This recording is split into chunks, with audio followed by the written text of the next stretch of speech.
Bonjour et bienvenue pour une nouvelle vidéo sur DaVinci Resolve.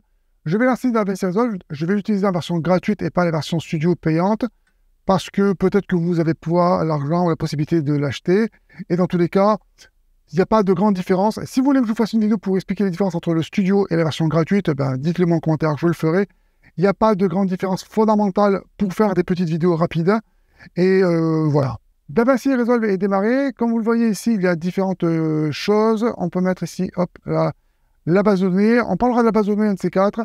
Ici, on va faire nos projets. Pour l'instant, on fait la version courte. On va faire les projets. On parlera des bases de données un petit peu plus tard. Pour l'instant, on va démarrer avec un projet simple. Ce que je vous conseille pour tout démarrer, en tant que débutant novice, j'y connais rien, c'est ici, on va faire un nouveau projet. On va l'appeler Template. Template. C'est notre version 1. On va l'appeler version 1. Tout simplement, parce qu'on va la faire ensemble et on va la faire progresser petit à petit ensemble. C'est parti. La dernière fois, ce que j'ai montré dans la vidéo, je vous mets la vidéo ici, c'était les préférences de DaVinci Resolve. Maintenant, ici, ce que nous allons faire, c'est que nous allons venir ici, dans les paramètres du projet. C'est écrit ici, paramètres du projet. Je vais les mettre en français, peut-être que vous l'avez mis en anglais.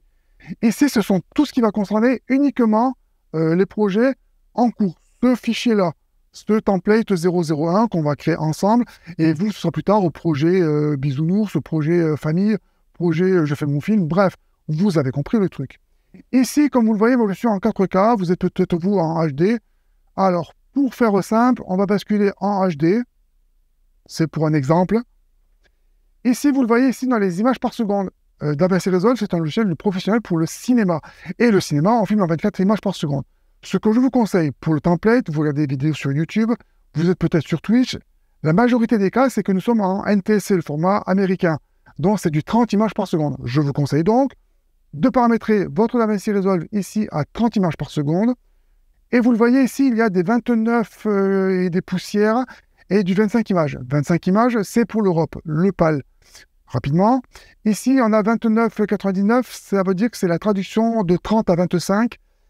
C'est un peu compliqué. On va utiliser le 30 pour un chiffre rond, et tout le reste ici, on ne va pas le toucher. Pour faire simple.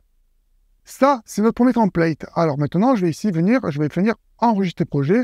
J'enregistre mon template et je fais la mise à jour de ce template. Et petit à petit, on va faire évoluer ce template. La particularité de DaVinci Resolve, c'est que ce n'est pas un logiciel linéaire comme les Premiere Pro ou Final Cut ou Avid. C'est un logiciel non linéaire, justement, qui permet d'être orienté objet et qui est procédural. C'est des mots compliqués, c'est pas des gros mots. Ça veut dire qu'on va pouvoir un petit peu organiser notre travail comme marche notre cerveau et pas comme marchait à l'époque le cinéma. Quand on fait du cinéma, on empile les couches comme pour un dessin animé et on fait des layers et on empile les strates. Ça, c'est la version linéaire qu'utilise justement en Premiere Pro, par exemple. Mais là, c'est un logiciel qui est non linéaire, c'est-à-dire qu'on peut fonctionner avec plein de nœuds. J'essaierai de vous mettre ici des images pour vous montrer à quoi ça ressemble. Et en plus, il est procédural, c'est-à-dire qu'on peut faire des objets. On peut faire des objets dans DaVinci Resolve, imbriquer des objets les uns dans les autres. Je vous montre ça rapidement. Ici, on peut faire une timeline. Dans la timeline, là, on va mettre nos médias. Globalement, les médias, ce sont les images fixes, photographie, le son, musique, bruitage, et puis la vidéo, images qui bougent avec du son. Et puis éventuellement aussi des titrages et des effets un petit peu en plus. Bref, voilà à quoi ça ressemble. Maintenant que je vous ai expliqué tout ça rapidement, comme je le disais, ici, nous avons mis 30 images par seconde. Ce que je vous conseille, vous aussi, si vous avez des caméras qui enregistrent ou des smartphones ou bien des appareils photo numériques, essayez de paramétrer vos appareils en 30 images par seconde pour que tout le monde soit en 30 images par seconde. DaVinci Resolve permet et tolère qu'on puisse avoir des vidéos en 60 images par seconde, avec du 25 images par seconde, avec du 24 images par seconde. Il permet de faire tout ça en même temps, mais ce n'est pas du tout conseillé. Le mieux, c'est d'avoir toutes les vidéos qui soient toutes au même format, toutes au même rythme. Et c'est plus facile pour vous aussi, pour vous y repérer.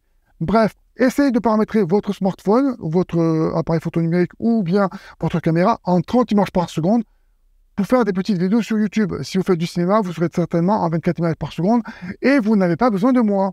Voilà pour cette première présentation hyper rushée où on a vu un petit peu rapidement l'interface de DaVinci Resolve.